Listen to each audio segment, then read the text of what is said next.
Greetings, everyone. It is Isaac Wells, the voice of Internet's Skeletor. You're watching Dragonfire Entertainment. And remember, listening to a podcast before bedtime is the adult version of story time. Until we meet again. What's your poison? Let's drink it tonight. In the glow of the stars, everything feels right. Raise your glasses, let the good vibes pour. Together we'll sing, who could ask for more? How's it going, everybody? Wildman Wess here, and welcome to another edition of What's Your Poison. Today I have 4 beers from Boulevard Brewing in Kansas City, Missouri that was in a variety pack, and I wanted to show them off to you and show you how they taste and what I think about them. So let's get started, alright? First up today we have Quirk Hard Seltzer. This is a 4% ABV with cherry blossom and lime. Now I know what you're probably thinking, Wes, you normally review beer. Why a hard seltzer? Well, it was in the variety pack, and 2, I've reviewed some wines in the past to a degree when I did a Valentine's Day episode, and also with one of the companies I used to work for selling a lot of different wine and beverages to various accounts. Hard seltzer was one of them. Now we have a lot of different hard seltzers, whether it be High Noon, whether it be White Claw, and there are a lot of different companies that are coming down the pike with a lot of seltzers. I myself am not a huge seltzer fan. I had tried White Claw a long time ago, and I'll be honest, I wasn't a big fan. High Noon, not too bad, but a lot of times seltzer just doesn't do it for me. However, with a brewery that is making their own seltzer, that's actually something interesting because at this point they know what they're doing. So, that being said, we're going to pop this open and we're going to check it out. Okay, so far, we've got nice, clean, rose tinted color to this. The carbonation and head consistency, very light. Not too much, which is awesome, because sometimes when you're pouring a drink, the carbonation can overcome the drink itself, so that's, for me, that's a good thing. Ooh, this smells like cherry 7-Up. Not gonna lie, this smells,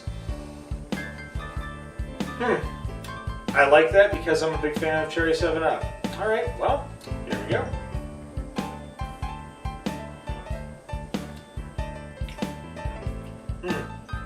That is not bad. Okay. In a way, it almost tastes like watered down cherry 7-Up. However, because it's a seltzer, you're going to have that quote unquote watered down flavor. However, the cherry and the lime are evenly balanced. This is light, sippable. For me, this would probably be a one and done. However, I'm not going to take away the fact that they did what they could with this, and this is definitely one of those drinks for people that aren't fans of beer itself or things of that nature, and if they want to try something different than the standard seltzers that you see on TV or whether you're at your local bar. So for grade-wise on this one, I'm going to take one more sip and then I'll figure it out. I'm going to go ahead and I'm going to say 3 3/4 out of 5 pow because, like I mentioned, I'm not a big seltzer person and this is not bad. However, because I don't drink a lot of seltzers, I can't really give it a higher grade. I know. Maybe this is one of those things where I start trying some more seltzers and possibly reviewing them. That way we can get a little bit more insight from the viewers on things that I'm missing.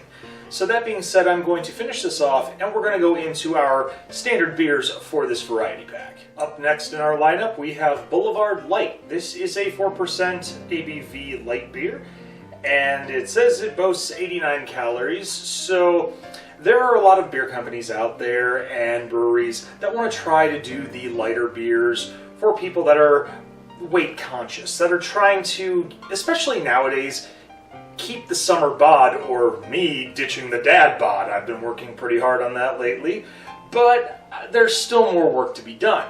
but I digress. I've had some of the other light beers that have been out there, and I've not been a fan of them. However, with the brewery, this might be different, and I'm really hoping it is.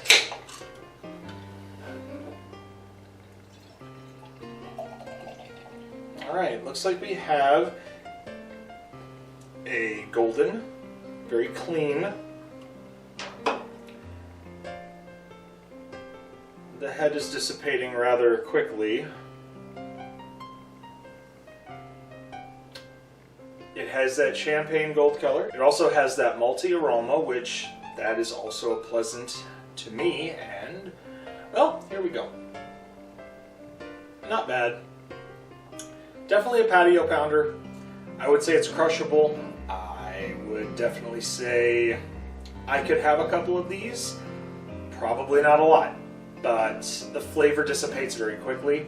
So if you're looking for something with a good flavor profile and heartiness, something to sip on, you might want to venture to a different beer. This one, however, if you are trying to be a little bit more weight conscious and looking for something lighter and something that you may not drink a lot of during the day, I would recommend this.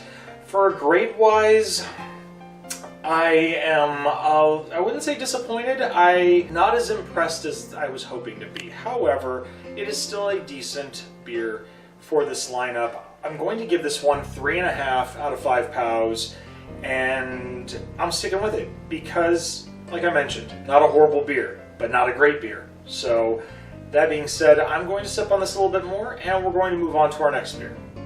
Next up today, we have Southwest Boulevard. This is a 4.8% ABV lager with sea salt and lime. Now, we have had quite a few beers on this channel with sea salt and lime in it. Some good, some bad. However, I believe I've had this one before, and I was a decent fan of it. So we'll go down memory lane and see exactly if I was correct in my assumptions.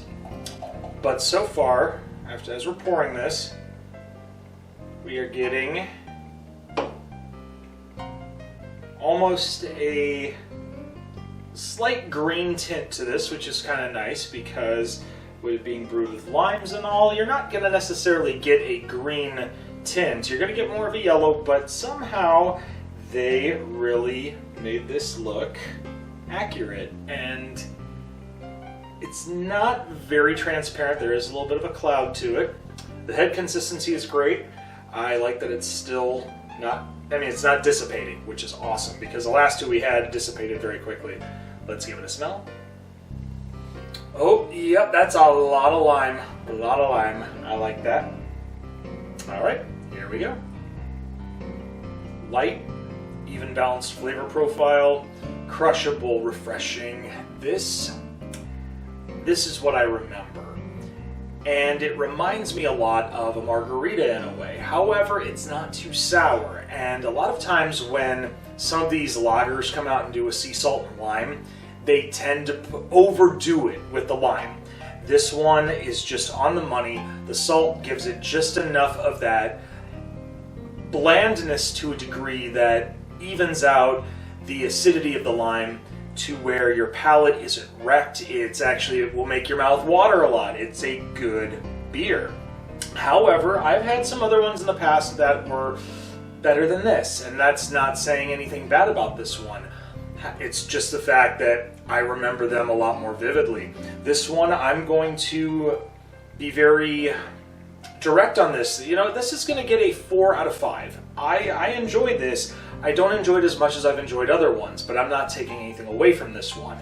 If you see this at the store, I recommend getting it, especially during the summertime. This is definitely one of those perfect summertime beers, especially in these later months when the weather is getting hotter. That being said, it's starting to get a little warm down here, so I'm going to have some more sips of this, and we will go on to our last beer for today. Closing out our lineup today, we have Space Camper Chill Break Endless IPA. This is a 5% ABV IPA that doesn't really have a description on what hops are in it. However, the can alone with the artwork is pretty interesting because this Space Camper that we have has this quasi-astronaut Power Ranger armor going on, and the head, I would say, I'm looking at some possible copyright infringement. This looks like Wendy. Kind of makes me want to go get a Frosty now. But anyways, the other part on here that makes me laugh is there's a little insignia, Save the Earth, the only planet with beer. Do you know this for sure? Honestly, I don't know if I should open this because the can alone is interesting. However, the show must go on, and I promised 4 beers today. So, here we go. Oof. Okay, that is very, very, very frothy. Lots of carbonation. This is kind of what I was talking about earlier with the other beer, about the head consistency. Sometimes you gotta let this stuff dissipate. I have a feeling it's gonna take quite a while to dissipate without pouring more beer. So we're gonna do a little sniff test, see what we get. Dank. Very dank. I'm liking that it's not too transparent, but it's not too cloudy either, because it makes you wonder, is this a clean IPA or is this gonna be a hazy? Well, taking a sip will give us an idea. It tastes like a standard IPA. Standard IPA. I'm not mad, just a little disappointed. However, I will be very lenient because I did look at the ABV being at 5%. A lot of IPAs that I'm a huge fan of are usually in the 7 to 8 to 9%. So this one being roughly close to a patio pounder style IPA, I can't knock it too much. The hops, I am getting some dankness. I get more citrus on the nose, but not on the palate. Maybe it's because of the fact of some of the other beers that we had earlier today. It may have messed with my palate a little bit, but I'm gonna pour a little bit more and I'm going to take another sip because I might have missed something. So let's take a little sip. Okay, I'm gonna backtrack a little bit. I am getting more fruit notes on this one, more of a grapefruit, which I do appreciate because that grapefruit style flavor profile mixed in with the dankness of the hops, this is a little bit more refreshing than I once thought. So that being said, this one, I'm going to go ahead, I'm going to give this one a 4 out of 5 pows because, as I mentioned before, at first it tastes like a standard IPA. However, after you drink it a little bit down the line, you do start getting those notes. However, I'm not the type of person that wants to have to keep sipping just to get that experience. I'm kind of impatient. I like that experience to be right off the bat. So I am going to be nice about it and give it a 4 because it is a decent IPA. Well, we hope you enjoyed this lineup for Boulevard Brewing. Be sure you leave a thumbs up if you've had these beers and you agree with me, and if you don't, you can leave a thumbs down. I totally get it. Also, make sure you share on social media, but most importantly, hit that subscribe button and ring that bell for instant notifications. If there's any beers that you've had in the past that you think I should try out, we've got that comment section. Leave a comment in the section below. I'll try to look around, whether it's at my local stores or if I have to order it online, because, hey, I like to try beers that you've tried, and I want to make sure that you try beers that I've tried. That's what the beer enthusiasts do. Also, make sure you check out my boy Hefe on Beer You, Beer Me, as well as Beard Wizard Man for all their beer-related content. Until then, I'm Wildman Wess, and we will see you next time on What's Your Poison, or any of the other content that we have here on Dragonfire Entertainment. Until then, Wildman Wess. Take care, love ya, cheers. What's your poison? Let's drink it tonight. In the glow of the stars.